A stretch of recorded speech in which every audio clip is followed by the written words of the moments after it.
Shalom, shalom, shalom.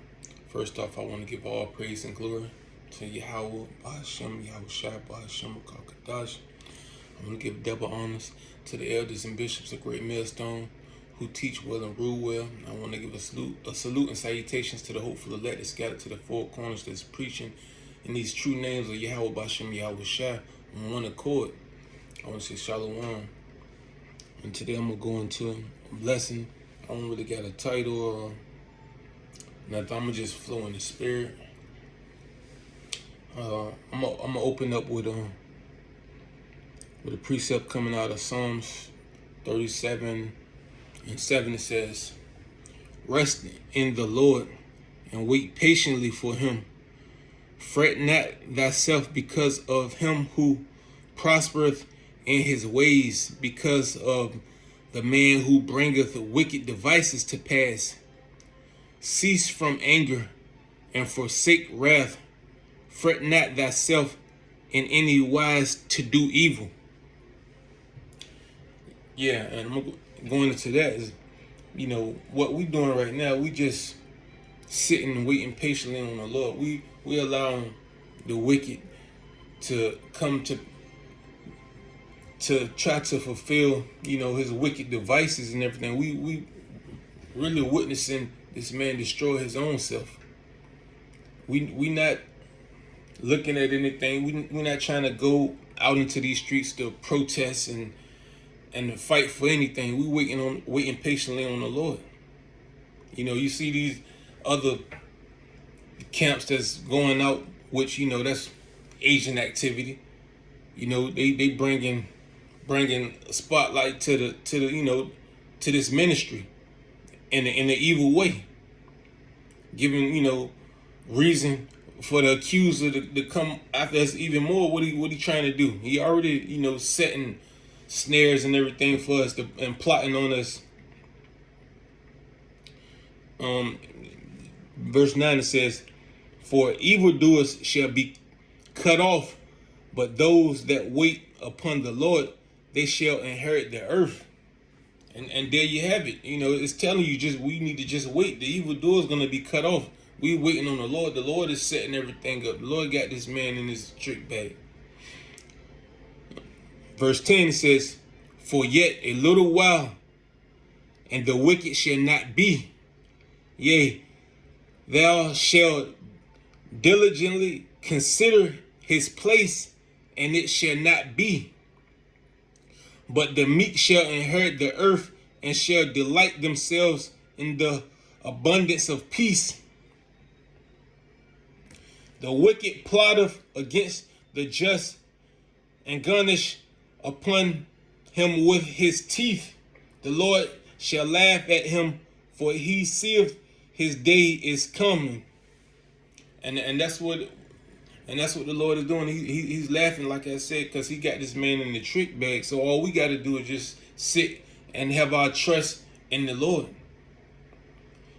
Because this man is bringing all kinds of hell to this earth. Just like Cal Schwab said, he says that we're going to own nothing and be happy. That's what, everything he's doing, he's causing this collapse so he can usher into his new world order, their new system. Verse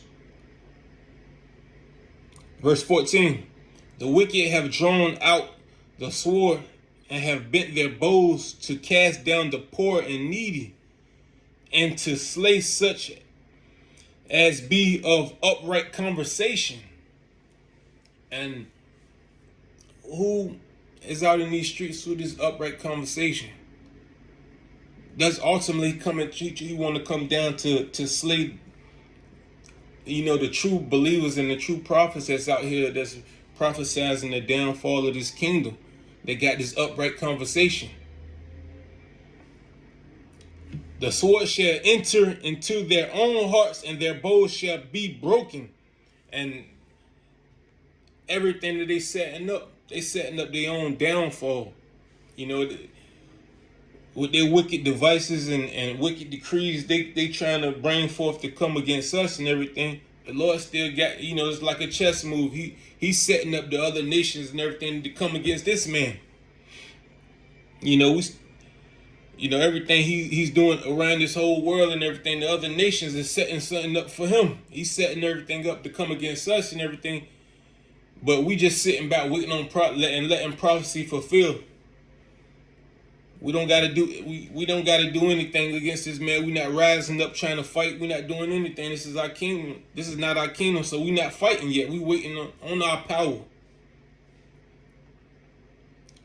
This is verse 16. A little that a righteous man hath is better than the riches of many wicked. Yeah, and a lot of people, a lot of people that's of this world that think they have something, they're gonna see that everything is vanity. They have nothing. They're gonna lose everything, because in order to come back into this man's new world society, you're gonna have to follow all of the decrees and everything that he wants, and that's ultimately like taking the chip and everything.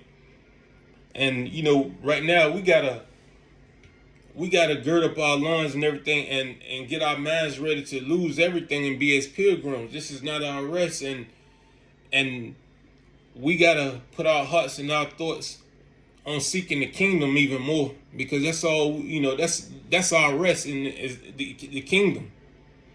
I could jump into let me see. I'll continue to read more.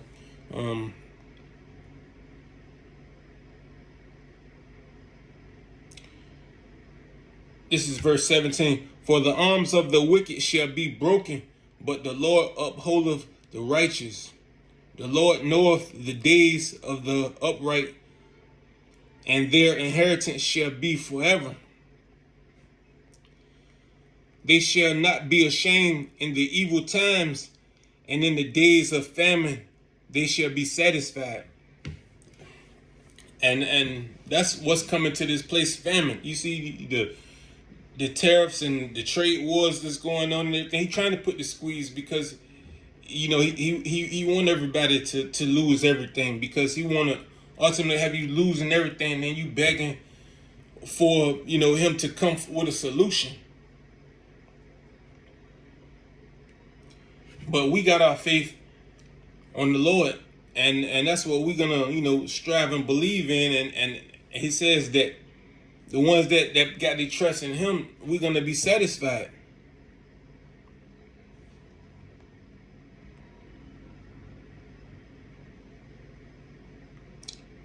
Let me see what.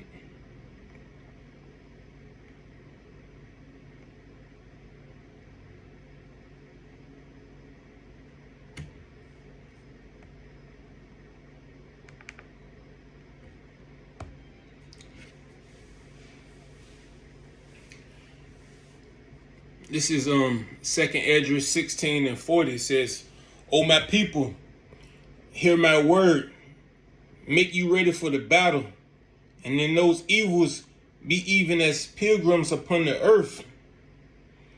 He that selleth, let him be as he that fleeth away, and he that buyeth as one that will lose.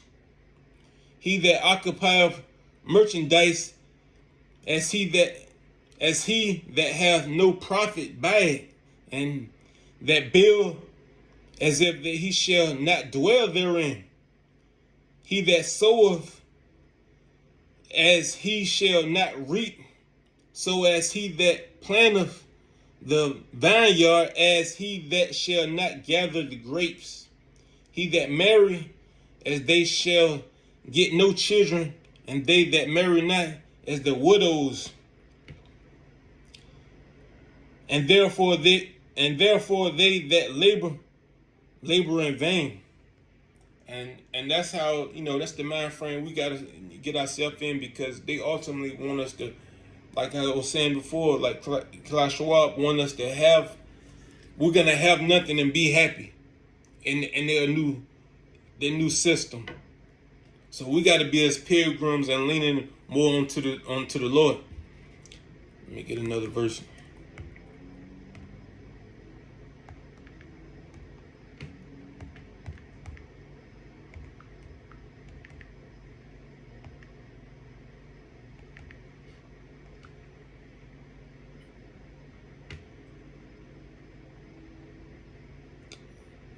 Slacking.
This is Luke 12, and I'm going to start at 35. It says, "Let your loins be girded about, and your light burning, and ye yourselves like unto men that wait for the Lord, when he will return from the wedding, that when he cometh and knocketh, they may open unto him immediately."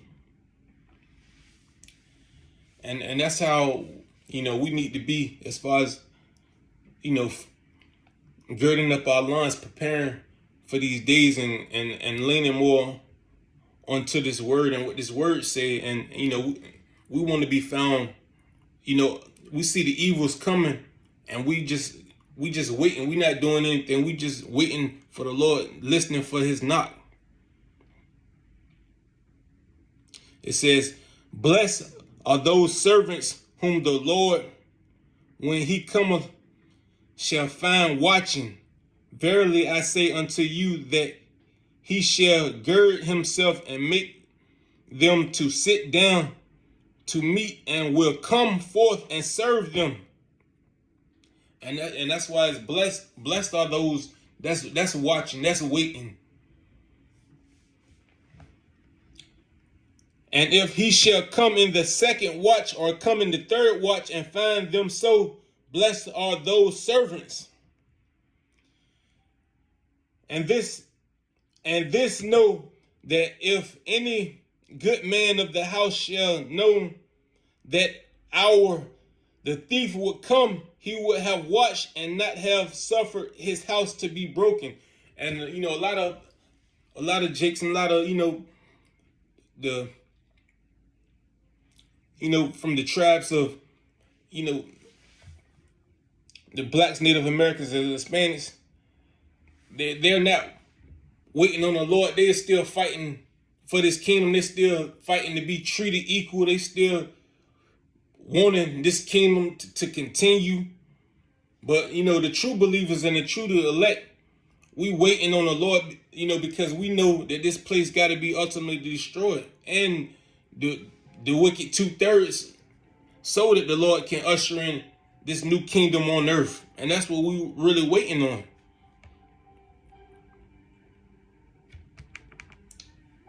Let's see what else I got.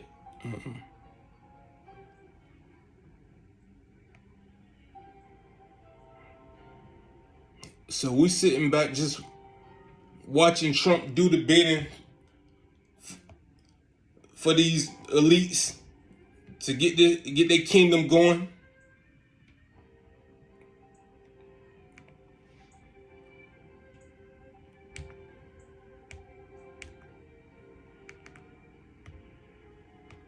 It's like,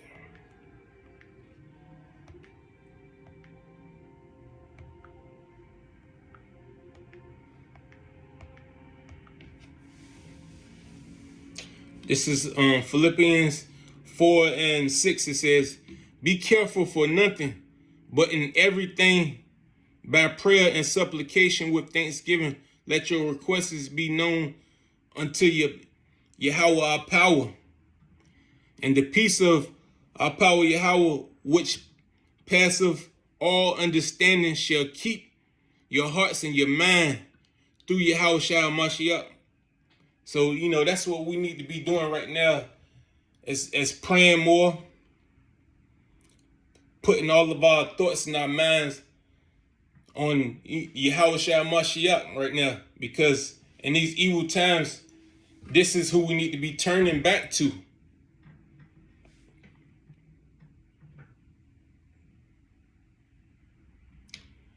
And this is all I got for now. This is Shalom.